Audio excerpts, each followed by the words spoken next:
Good morning. This is Dave Toth with an RJO MRT Technical Webcast update on the gold, copper, and crude oil markets for Wednesday, August 3rd.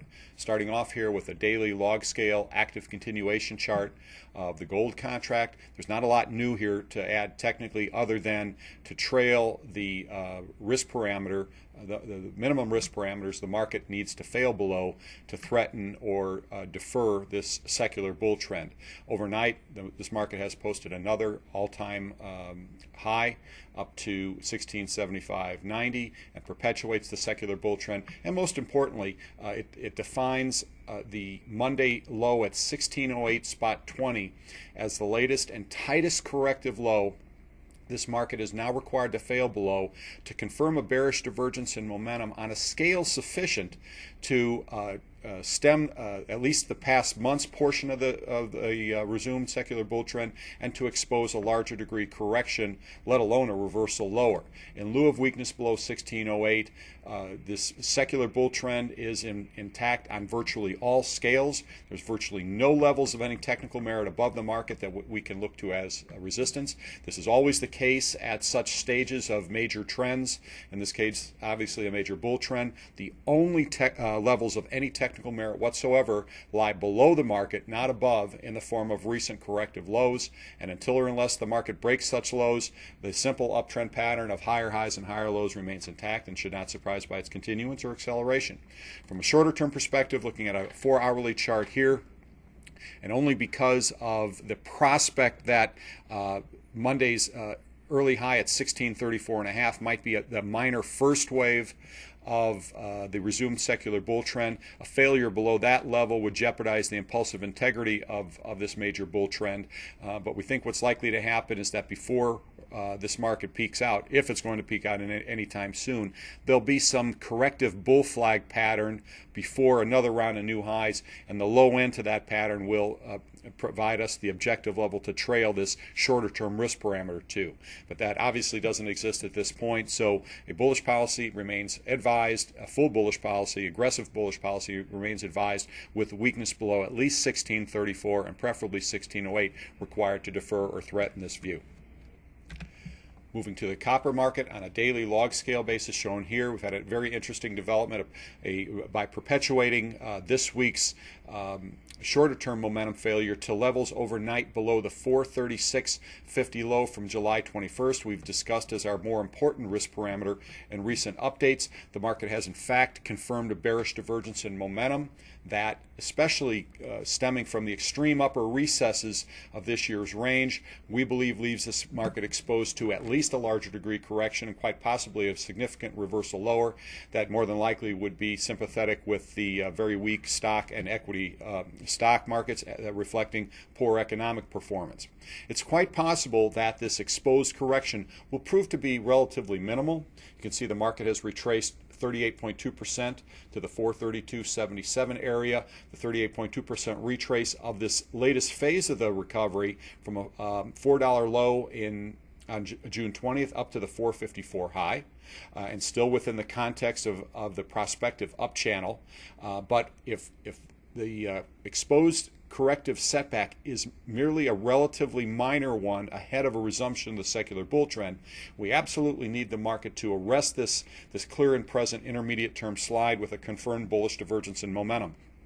And looking at an intraday 4-hourly chart that details this week's clear and present developing downtrend, strength above at least a 442.5 corrective high within this sell-off is needed to stem this decline and raise the odds that this exposed correction is a relatively minor one ahead of a resumption of the major bull trend. In lieu of such proof of strength, we can't underestimate the extent to which this market might now be vulnerable to a much larger degree correction or reversal lower that might retest the lower recesses of this year's range. You can see here on a weekly log scale perspective, the market's close proximity to the upper recesses of this year's range. We have been acting on the long-term bullish prospect that this year's sell-off attempt to a 385.35 low back in May is corrective within the secular bull trend that ultimately exposes new highs above 465.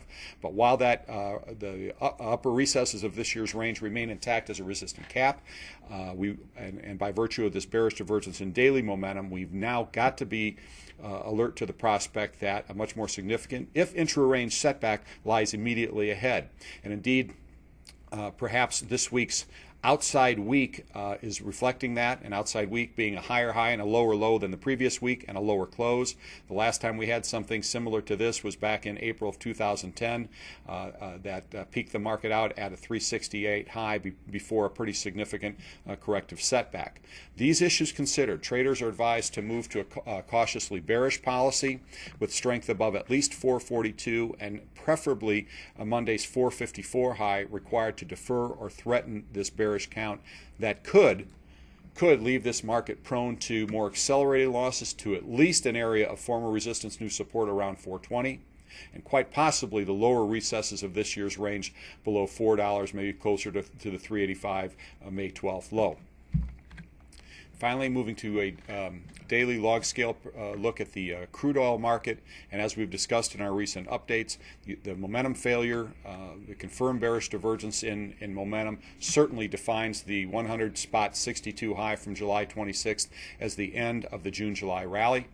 But now the challenge is in discerning whether that recovery attempt is the start of a much broader basing and reversal process, in which this current sell or relapse attempt to the lower recesses of this range might provide an outstanding risk-reward buying opportunity, or quite bearishly, if this recovery attempt, as is labeled, is just a three-wave and thus corrective sequence that would expose the resumption of May-June's decline to new lows below that key 89.61 low. There's absolutely no way to tell that at this point. The most factual bit of technical evidence is a simple fact that at least the intermediate term trend is down, and until or unless this market does something to stem that, further and possibly accelerated losses should be anticipated. Interestingly, looking on a 4-hourly chart shown here, the current today's 92.77 low. I mean, in fact, the trend remains in fact down at this point. But today's 92.77 low is within only a few cents of the 92.93 100% progression relationship that makes this week's relapse or resumption of this developing break from a 98.60 high on Monday the same length as last week's initial 100 spot 62 to 94.95 decline. The reason that fib progression relationship is important is for the prospect of this sell-off attempt, while sharp and vertical, being just a three-wave and thus bull market corrective sequence. But as I said before, until or unless this market does something to stem the clear and present and simple downtrend pattern of lower lows and lower highs, that this trend should not surprise by its continuance or even acceleration. And we think it's important this Fibonacci progression relationship coming on the heels of the past day's resumption of this downtrend after a recovery attempt yesterday that defines a 95.68 corrective high. Minimally, that's a risk parameter we should require this market to recover above to threaten this developing downtrend, define a more reliable support level, and to define a more reliable support level from which non-bearish decisions like short covers and cautious bullish punts can be more objectively based. Until this market can prove strength above at least 95.68, this trend this downtrend is intact and should not surprise by its continuance, and even the possibility of the break below that late June key low at 89.61 that would then expose major support candidate in the 87 handle, looking here at a weekly log scale chart. These issues considered, a neutral to cautiously bearish policy remains advised, with strength above 95.68 required to warrant moving back to a neutral sideline policy, after which we'll be watchful for proof of three-wave corrective behavior on a subsequent dip to reinforce a broader basing and reversal environment. Please stay tuned to updates on these and other markets on our rjomrt.com website, and good luck with today's trading.